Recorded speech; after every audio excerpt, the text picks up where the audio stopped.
Welcome to the Growth Shift. I'm David Zylstra. Here's what I've learned after years in business. Every leader who's built something meaningful has a story, but the moment they had to shift, when failure forced innovation, when change became opportunity, when they chose growth over comfort. On this show, we dive into those pivotal moments, the setbacks that became breakthroughs, the strategic shifts that accelerated growth, and the frameworks that turn obstacles into opportunities. Because here's the truth. In a world where change is the only constant, the leaders who thrive aren't the ones who avoid failure. They're the ones who've learned to shift strategically through it. So whether you're facing your own pivot point or just want to learn from someone who's been there, you're in the right place. Let's dive in. This episode is brought to you by Valentix. At Valentix, we help coaches and consultants who are struggling with generating consistent, high-quality leads, automating their client onboarding processes, and scaling their operations without simply adding more hours or headcount. Most of the time, our clients come to us frustrated because they're bogged down in manual tasks and feel like they're missing out on the power of modern technology. But with the right strategy and AI-powered solutions, they're able to streamline their workflows, attract better opportunities, and achieve sustainable growth. If that sounds like you or someone you know, learn more at valentix.io. Now let's dive into today's episode. Today on the Growth Shift, we are thrilled to welcome Sathvik Vasam, the visionary founder of Go All In Agency. Sathvik's journey is a powerful testament to resilience and purpose, having navigated the high-stakes world of SaaS startups and venture capital, only to find his true calling in empowering entrepreneurs through mind-body connection. As a certified hypnotherapist and expert in NLP, Sathvik helps leaders build profound resilience, achieve deep clarity, and unlock their natural gifts to create businesses that are both successful and deeply aligned with their mission. His insights into personal transformation, strategic clarity, and the mindful integration of technology make him an invaluable guest for our audience. Welcome to the show, Sathvik. Thanks, David. Thanks for the kind words. I appreciate it.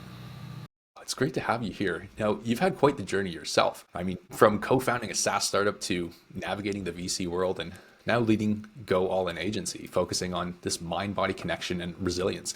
Could you share a little bit more about your foundational experiences or principles that you learned from early in entrepreneurship and, how they formed your understanding of business today? I appreciate that, man. Yeah. Well, first of all, I was born in India and I moved to the States when I was 9 in 2000. I'm aging myself there. And I always thought I would be an engineer growing up. And my parents liked that answer, at least, let's just say. I thought because of that being my goal, that I would focus on academics and that would get me to achieve my goals. But once I got to college, I went to the University of Illinois. I read this book called The 4-Hour Workweek. And that shifted my entire perspective on what it is that I'm really aiming for. And I'd always been a problem solver at heart, and I used to always take initiative. I obviously still take initiative. And if I see something that needs to be fixed, I would jump in and do what I can to solve that problem. That's what I really believe all entrepreneurs are at their heart. And I also wanted to do it in a way where everyone benefits. People talk about social entrepreneurship these days. I believe true entrepreneurs are social entrepreneurs. You don't have to say you're a social entrepreneur or a regular entrepreneur. If you're adding value in one place and removing value elsewhere, then you're not really a true entrepreneur. You're more of an extractor. So anyways, I always had that mindset of I want to solve problems and I want to do it in a way that everyone benefits. What that led me to do was drop out of college after 6 semesters because I didn't see the end goal of staying in college and going down that path. So in my early career, I was really focused on renewable energy and just riding that wave. And so I got into the solar industry, worked for a few companies, including starting up one myself with a couple of partners in Texas. I went through the whole process as you kind of talked about, building out a SaaS platform. And I really got to understand how big money thinks, in a way, you can say. And I realized that they were not aligned. The people who had invested in us were not aligned long-term in helping us get to our visions that we had for the company. Beyond that, I also take responsibility for not knowing what to look for and what to focus on when building a company. And that's something that I believe a lot of entrepreneurs are facing. And that's, goes to, what I'm doing these days is that there's so much talk about how big is the market and what are your competitors doing and making the most of technology, and there's so many different things that people are taught. But are you values aligned with the company that you're building and with the team that you're building? And are you really offering all of your gifts through the business, not just what is the most expedient or economically savvy, let's say? So long story short, we ended up having to sell that company, and I can say that I exited a company, but it wasn't all that.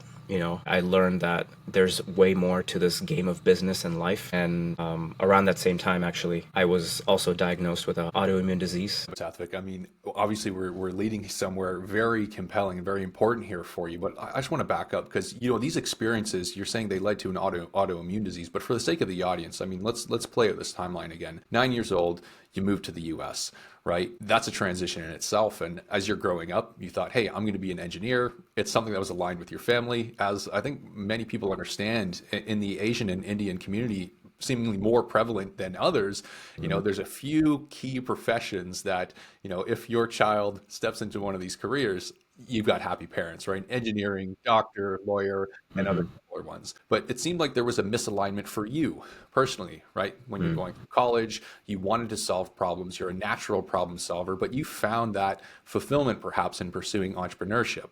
Right? Perhaps there was a misalignment there coming from your parents, right? So probably a lot of stress on you, right? Dropping out of college after 6 semesters, knowing that you're pursuing one thing, but perhaps maybe, and this is an assumption, maybe your family wasn't fully supportive of that. I know many entrepreneurs face those challenges initially all across the board, right? So you get into business, you're solving problems, you're finding fulfillment, but there's misalignment further on as well, right? In investors that ultimately led you to needing to or deciding to exit the business.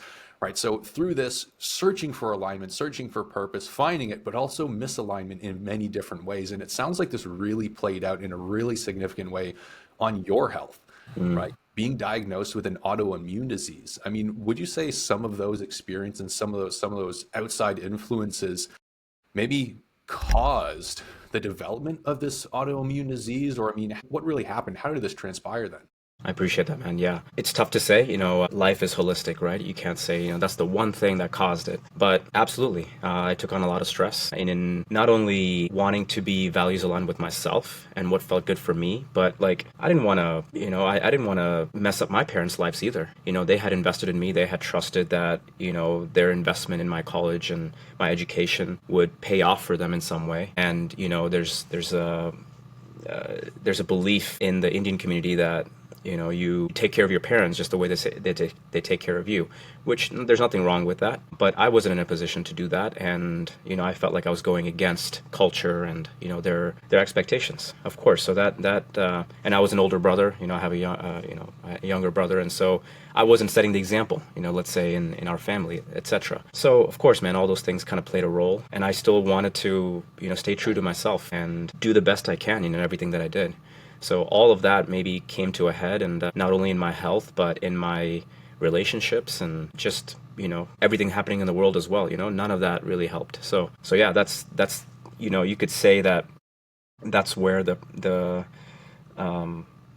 I really dropped into this void of like, what the fuck do I do with my life? And where am I going? Yeah. So, I mean, you're in this position then. What do I do with my life? Where am I going? You're diagnosed with an autoimmune disease. I mean, how did things change for you after that? Well, one day at a time, I had to really look at whether the medications that I was taking that the doctors had given me was really something that was helpful or something that was just kind of numbing myself to the situation, numbing myself to the symptoms. And over time, I saw that there was no correlation between me feeling better and taking the medication and not. I started to experiment. I went down this rabbit hole of the mind-body connection, as you said. I went through these like weekend yoga and meditation conferences and learned these practices. And I saw that, whoa, I'm noticing a shift when I'm doing these things. So there's something here.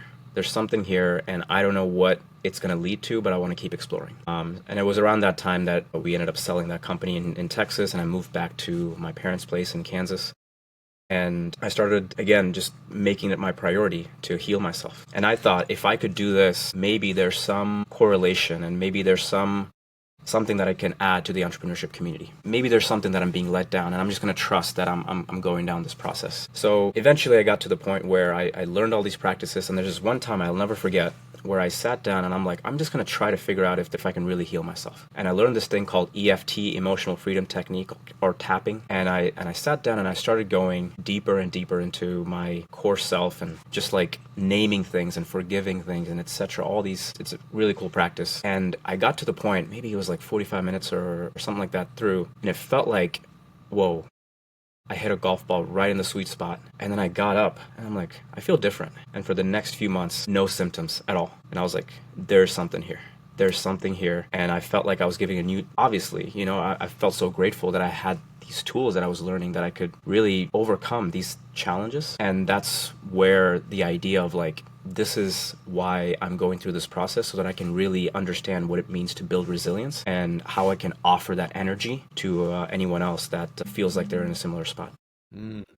A lot of high performers, entrepreneurs, especially, and business owners, business leaders, I think they tend to focus on those things they can see and immediately control, right? They can touch and they can feel. You can optimize your schedule, right? You can work harder, you can work longer hours, you can sleep less, right? You can make changes within the business. And they often neglect those inner symptoms as well, right? How the stress is affecting them.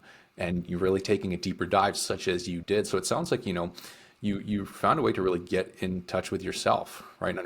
Understand yourself and find that, as you say, mind to body connection. And, you solve the problem for yourself. And, as an entrepreneur, as an engineering thinker, let's say, or someone with an engineering mind, you said, hey, this is a greater problem, right? Why don't I start solving this for more people? So, I mean, what did that lead to? You go all in agency. You focus on helping executives and leaders build resilience, right? And resilience and clarity through connection, aligning their values, their purpose, and their impact. I mean, what does that look like in practice? Or could you tell us a little bit more about specifically, how do you actually do these things for clients? I appreciate that, man. Well, it just depends where people are. I take pride in being able to meet leaders, entrepreneurs, athletes as well, which we've started to work with this year, to meet people where they are and to really walk the path with them, because it's something that we have done ourselves. Online, you'll probably ask me about this later, but I go by the Mental Sherpa. And so it's my objective to help you figure out which mountain you want to climb, and let's go climb that together. And let me share some of your burdens. Let me share some of your baggage. I'm not there to completely make it so easy for you that you don't understand the value of what life is teaching you, but my job is to walk that path with you. So depending on, what your goals are, we get clear on that, right? Let's get clear about why it is that you want to do something, why it is that you even want to do this business, or whatever it is that you're up to in this life. And let's get really clear on that. Let's get clear about what you need to maybe let go of that might be preventing you from accessing all your gifts and offering them in a way that is authentic and fulfilling and empowering. And let's take it step by step. One of my core beliefs is that we're all helping each other. We benefit, I would say, the people that I attract and that I work with are helping me as well to, offer more of my gifts in a way that feel good to me as well. So I look at it as a symbiotic relationship with my clients. I don't look at it as here's a 6-month contract that we're signing up for, and then once that 6 months is done, I'm kind of like not available for you, if you want to continue to work with me. If I have helped you in a way that you are becoming a new person by the end of our contract together, why would I not want to work with you on an ongoing basis? It's like, this is now the most beautiful time of your life that you're not stepping into, that we have cultivated together. Let's work together on more and bigger things. So I look at it as building relationships and offering my energy in a way that helps you get to your goals. And then, perhaps we can all raise the. Now, Sathvik, you mentioned, meeting people where they're at, right? Helping them get clarity and, perhaps clarify, what it is that they want to achieve with their business, with their life, and other means as well. But you help them identify blockers, right? Certain things that might be holding them back or preventing them from getting to that next level, let's say, to summarize things. What do you see as being some of the most common challenges that people struggle with, or some of the most common blockers that people have internally, which hold them back from really unlocking their next level of self? I love it, man. The number one thing that I see is a lack of belief. It comes as no surprise. I really know, not even believe that we are way more powerful than we give ourselves credit for, given how most of us grew up in a traditional schooling system and, culture. We're led to believe that we have to fit ourselves into certain, preconceived ideas of what it means to live and be a human. And so that's the number one thing. Like, how do we see what these self-imposed limits are and then act from a place of limitless possibilities? It sounds vague, I know, but that's one of the first things that I look for is, are you open to seeing where you might be holding yourself back from inviting more possibilities in? There's two other things that I would say also that I look for. Are you receptive? Like, many entrepreneurs, let's just say, are stubborn, and that's a really good trait to have, because you need to have that mentality to be unreasonable and make stuff happen in the world. At the same time, are you coachable? And so many people think they are doing something, they're up to something, and especially these days, there's so much content out there. They're like, oh yeah, I'm learning from so and so, I'm learning from so and so. It's like, how much are you actually implementing, and how much are you putting into practice? And then the third thing I would say is how open you are to just creating a whole new identity around your business and your life, or vice versa. How open are you to making your identity something that resonates with what it is that you're naturally inclined to do and how the business kind of fits in? A simple way that I can explain that is, or go further into that is, many of us have an idea of what it takes to succeed in the business world. And with so many tools out there, it's like, oh, I want to use this tool, I want to use that tool. But let's come to like a first principles approach and really understand, dude, what are you in the 1% of naturally? Let's tap into that and build everything around it. And it just becomes so much easier to flow with life. And instead of trying to force it, I look at it, the metaphor that I love is like, let's hop on the river that's already leading you to the ocean that you want to get to, rather than trying to swim upstream or trying to, run along the riverbanks, trying to keep up with a boat that you might be on that's taking you where you want to go. So trying to force things that's not in with your identity, not being authentic with yourself, not being coachable, not listening, how to combine that with being stubborn and unreasonable, and then believing in yourself. Those are the things that I see over and over with myself. Even I'm coaching myself on a daily basis, and with the people that I work with. Oh, thank you for sharing that. It sounds like the challenges that you help with are primarily the ones that I think most humans do, right? Those self beliefs, right? Self-limiting beliefs in particular that can really hold you back out of fear, perhaps, right? Mm-hmm. Now, you yourself, you found healing for yourself and that mind to body connection. To perhaps make it a little less vague for the audience, could you share a story of how, working with a client really transpired, or the impact that it truly had in any one case? Great question, man. Let's see. I like the story of one of my first clients, actually. She was going through a lot at the time that she reached out to me. We connected on Facebook, and she was going through a divorce. She was the mother of two young kids. She'd wanted to start a business, and she was still working. She was taking classes at a community college. There was a lot going on in her life, and health issues. And one of the first things that we got to was, hey, we don't know where this is going to go, but all we can really do is be receptive and caring with each other. I really believe that care is a strategy. I just care.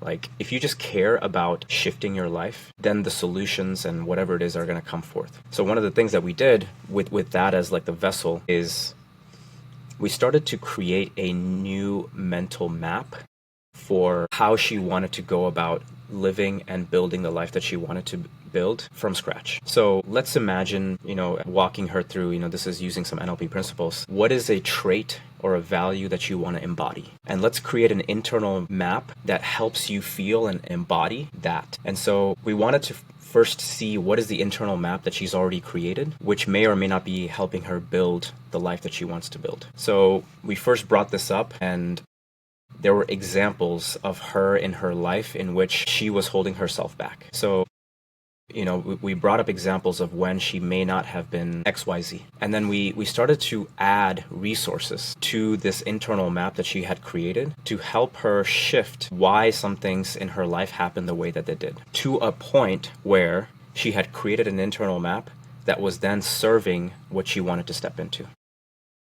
So she could, anytime before a big meeting or anytime before she would, be doing some outreach or whatever it is, she could pull up that internal map and imagine herself feeling free, feeling supported, feeling grounded. And these things created a habit of her where before it might have taken minutes or hours, within a few seconds or within a snap of a finger, she could access that and step into that new possibility. So it still might seem vague here, but if people are interested, they can explore NLP practices. They can start to visualize when they go through this process of understanding where they're at based off of what they're creating mentally and what it is that they're embodying. They can see how they can step into, okay, wait, that doesn't feel so good. How can I really get clear about what it is that I want to feel, and then step into that. So over time, I mean, I'll fast forward into what she was able to accomplish. She ended up starting her company within a year of us meeting. She finished her divorce proceedings and cleared that up, stopped working, part-time. She got to the point where her business was able to support her and her kids fully. And one of the things that I told her was she was on a payment plan with me to work with me. And she had, at the beginning, having trouble making all her payments. And I told her, you know what, how about you take a vacation with how your business is doing before you pay back the rest of what it is that you owe me. I think it's much better. I would love to see pictures of you at a vacation, knowing that you've supported yourself with the business, and then you pay me with the rest. So it took about 2.5 years for her to pay me back fully. But now we're connected in such a deeper way, and I'm so blessed to be able to have been a part of her journey with her. No, it's fantastic. Now, maybe to summarize what you were saying there in my own words for the sake of the audience as well. I Yeah. mean, it sounds like what you're doing is when you connect with people, you're helping them build these mental maps or giving them tools to analyze their own past experiences and discover, why do I have these self-imposed limitations or these limiting beliefs, right? What are the patterns that played out in the past that shaped my current reality and beliefs, right? How can I identify how I'm responding to certain situations based off of my previous experiences so that I can control future experiences and future decisions based off of my understanding of who I am, how I was formed, and who I want to be.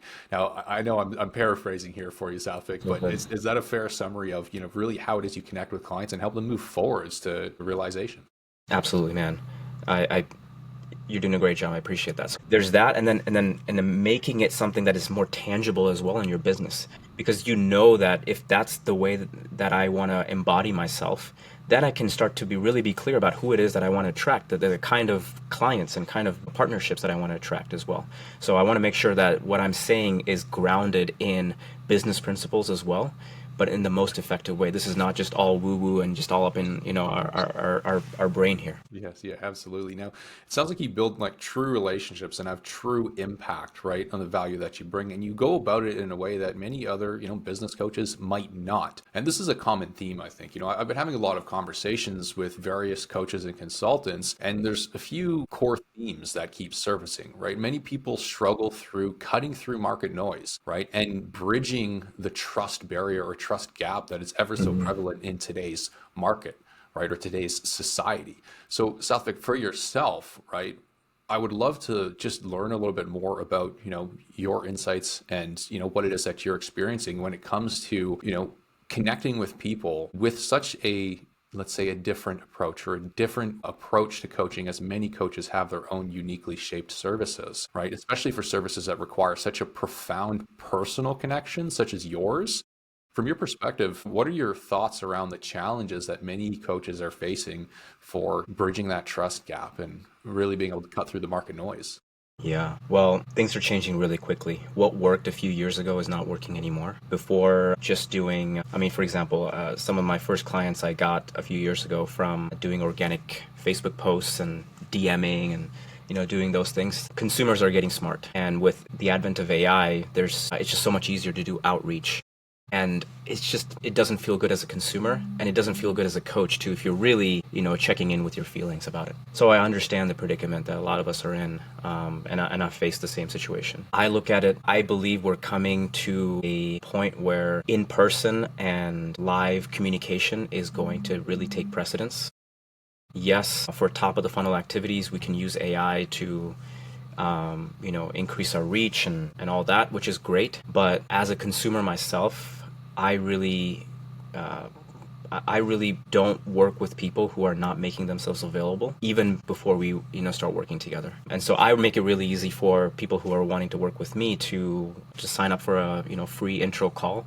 And it's my job to add as much energy to that call. And I don't like to gatekeep. I don't like to say, it just doesn't feel good for me to say, all right, well, here's all I can provide for you, but the good stuff is going to be behind this paywall, is when we start working together. I want to offer everything. I mean, in the time frame that we're working together, or in the time frame of the discovery call. And then if that's all you need to, to take your business to the next level, great. But if you want to continue to work with me and you want my energy to continue to be added, great. Here's how we can work together. So, seeing how, I mean, they say that first impressions really matter. And so if the first impression of you working with a potential coach or a potential partner feels good for you, trust that instinct and really see how you can connect with them on an ongoing basis, live and in person. Yeah, these in-person connections are going to, as you said, become so much more important, especially in the age of AI, let's call it, where so many people are just trying to automate everything they do because they think this is the path to success and to scale. It's doing less. No, it's not doing less. In fact, it's doing a little bit more so that you can amplify your own efforts, results, your power as well. These challenges that you mentioned, while we're looking at top of funnel, a lot of people are using AI to, expand their message a little bit more, try and get noticed, but it really adds to the noise that, many people are just putting out there with the ease, right? And the real connection and the real solution is being able to connect with people for conversations to show them the impact that you can have, right? As you said, not putting up a paywall and saying, hey, you got to pay more until to get more, essentially, but being able to provide them with as much tangible, applicable value and impact right up front. Right, draw people in with value. Don't just pull them in with curiosity, but really show them how it is you can help. So, I mean, with your approach here, Sathvik, connecting with people for conversations, right, trying to provide them with as much as possible to really show the path forwards and show what impact you can have. What sort of actionable strategies are you prioritizing right now at, Go All In Agency to connect with highly qualified potential clients who are ready for this type of transformative work? I love it, man. Number one thing is go out to networking events. I mean, that's the tried and true approach. Referrals is huge for me. I mean, so much of my client base over the last few years has been because of referrals. You just, again, you add energy without limits, without holding yourself back, and people will feel that, and people will say, you got to talk to so-and-so. And then one of my goals over the next 12 months is to increase my speaking business. I would love to be speaking at conferences and company gatherings, virtual or in person, and let people feel my energy. And from there, continue to book consulting gigs and coaching opportunities that way. So there's so many ways. I mean, people have told me that I should write a book, so perhaps that's going to be in the pipeline as well. But there's so many ways these days to put yourself out there. There's also affiliate partnerships that I'm working on to kind of build this out in a way where everyone benefits. I don't love, as I said, some of the top of the funnel activities that people are doing these days. So I'm really exploring what is the way that I can continue to build my reach and compete with AI-driven marketing agencies in a way that feels, authentically in line with me. So I think that's a work in progress. I really believe in quality over quantity. I'd rather have, 2 or 3 really amazing posts a week rather than 20 to 30, which may not feel in alignment. So still a work in progress. I think there's so much changing, and I'm just being open to what are the ways in which I can build this that stands the test of time, and I'll look back in 5 or 10 years and be like, okay, I did that right. I didn't rush into it, and I didn't, mess up my brand or my reputation in any way. Appreciate you sharing that with the audience, and to the audience as well, word of caution, right? Don't just try and get rid of what it is you need to do. Don't try and automate things and offboard everything, but you really need to double down on those relationships, on building quality connections, right? Being in person, or at least in front of people, will really be the differentiator in this AI-driven world. We did mention AI earlier, and I want to chat about it now as well, Sathvik. I mean, you're clearly doing certain things to, enhance the quality of content that you're putting out. You're leveraging AI in multiple ways. But what I think I'd really love to chat about with you today regarding AI is, the impact that it's going to have on, coaches such as yourself, or just the coaching industry in general, right? It's a very personal, human driven industry, relationship driven. What sort of concerns do you have, with perhaps certain coaches or consultants or any businesses in general, going too far with AI rather than trying to find that, fine line to walk on? Great question, man. It's tough to say because, like I said, things are moving so quickly. There are some bright spots, I would say, in how certain coaches and consultants are using AI. I think it comes down to your intention. I believe it comes down to what's the end game that you're after. One of the coaches that I work with, he's been creating his own AI tool where you can, kind of call him up and have a conversation with him. And one of the people commented that, hey, this is better than you. Like, if I was getting a coaching session from you, this is even better. So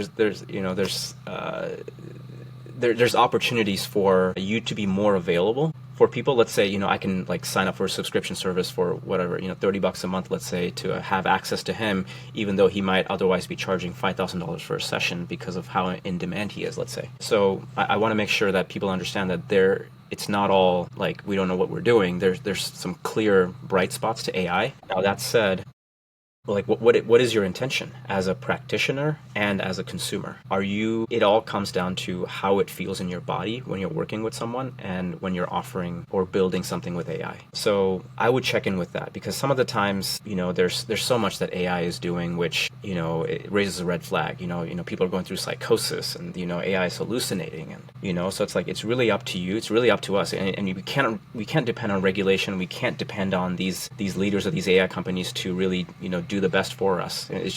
Let's just be honest about that. And so we have to take the responsibility for assessing how something lands in our body and seeing how we want to continue to interact with it. So it's a blessing and a curse that we're in this age where we have so much power, and we have to develop the ability to assess if something is right for us in our business. At the end of the day, got to listen to yourself, your intuition, right? How it is you're feeling in interactions, in actions, in technology that you might be using, right? Is it moving you closer towards the person you want to be and the impact you want to have, or is it starting to make you question that, or perhaps even draw you further from that? Sathvik, your journey of personal healing and your insights into resilience and purpose are very inspiring. To conclude, based on your philosophy of, finding deep clarity and connection in what you do and how you work with your clients and building resilience, what is perhaps the single most important piece of advice that you'd offer to our audience who are striving to expand their capacity, navigate change, and achieve sustainable growth without compromising their well-being? Oh, man, I would say the number one thing, man, is find some space to breathe and to pause, especially as business owners, and especially if we have responsibilities in our lives. We have kids or family, and, you're taking care of your health and, working towards your dreams. Finding space, carving out some space for yourself without technology, without trying to drink from the fire hose of what the world is trying to feed us, is so important. I think it really is a superpower to be able to listen to what the universe is trying to tell us, and how it is that we're always being guided. It's something that I had to learn myself. I was always, you can tell that I'm an achiever, and, I work with high achievers. And yes, achieving is really important, but learning to just be, and tuning in with our body can help us to make strategic decisions which can 10x our company in ways that we never even thought possible if we're continuing to just be, on the treadmill or in the hamster wheel. So just find some time to pause, and there's so many different techniques out there, so many different tools you can use, but find something, experiment with something. If something doesn't work for you, try something else, and just keep experimenting until you land on something. It's not one size fits all. There's so many options out there. Find something that works for you, and give yourself the time, give yourself the space, and let yourself be guided, and make something extraordinary. That's what we're here for. Thank you so much for sharing your story as well as your insights and vision with the audience today. For any of our audience who might like to connect with you to continue the conversation, what would be the best way to find you online? Appreciate that. You guys can reach me on my website. There's a way to book on goallin.agency. You can also find me on socials at the Mental Sherpa, at the MENTALSHERPA. And yeah, you can also reach out to me via email. I share my contact information there. I'd love to have a conversation. If any of this resonates with you, let's have a conversation and see how we can support each other. If you're up to building some cool stuff, I'd love to be a part of your journey. Thanks again for joining us on The Growth Shift. Thanks, Dave. And that's a wrap on another episode of The Growth Shift. If this conversation sparked something for you, whether it's a new perspective on failure, a strategy you want to try, or just the reminder that every setback can become a setup for something bigger. Hit that subscribe button and share this with someone who needs to hear it. Remember, the leaders who thrive aren't the ones who avoid change. They're the ones who shift strategically through it. If you're ready to build the systems that help you grow without the chaos, head over to valentix.io. We help businesses like yours scale smarter, not harder. I'm David Zylstra, and I'll see you in the next shift.